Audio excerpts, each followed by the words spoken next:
China manja ప్రాణాల మీదకు వస్తున్న వేళ ప్రజల నుంచి నిరసనలు వ్యక్తమవుతున్న వేళ నిజామాబాద్ పోలీసులు ఒక కీలక నిర్ణయం తీసుకున్నారు. చైనా మాంజా అమ్మితే కనీ విని ఎరగని పెద్ద పెద్ద కేసులు పెడుతున్న దీనికి సంబంధించిన బ్రేకింగ్ మనకు అంతోంది. నిజామాబాద్ లో చైనా మాంజా కట్టడికి పోలీసులు కఠిన చర్యలకు ఉపక్రమించారు. చైనా మాంజా విక్రయించిన వారిపై హత్యాయత్నం కేసులు బుక్ చేస్తున్నారు. జిల్లాలో ఇప్పటికే 5గురిపై ఈ కేసులు నమోదు చేశారు పోలీసులు. నారాయణ, రవి, జహీర్ ఖాన్, అస్లాం, అన్సారీలపై ఈ కేసులు నమోదయ్యాయి. వీళ్ళ నుంచి 35 చైనా మాంజా బండిల్స్ ని కూడా స్వాధీనం చేసుకున్నారు.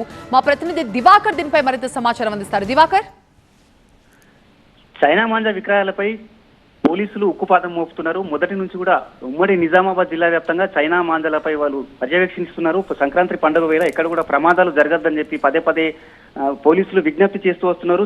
వ్యాపారులకు కూడా చైనా మాంజా విక్రయించవద్దు అని చెప్పి సూచనలు చేస్తూ వస్తున్నారు. అక్కడక్కడ ఈ మాంజా విక్రయిస్తున్నటువంటి దుకాణాలపై ఆకస్మిక దాడులు కూడా నిర్వహిస్తున్నారు. ఈ నేపథ్యంలోనే నిన్న ఆర్మూరుతో పాటు నిజామాబాద్ జిల్లా కేంద్రంలో చైనా మాంజా విక్రయిస్తున్నట్టు గుర్తించారు. వీళ్ళు 5గురిపై హత్యాయత్నం కేసు నమోదు చేశారు. ఇది సంచలనమైనటువంటి నిర్ణయంగా చెప్పవచ్చు. ఎందుకంటే ప్రజల ప్రాణాలకు ముఖ్యం.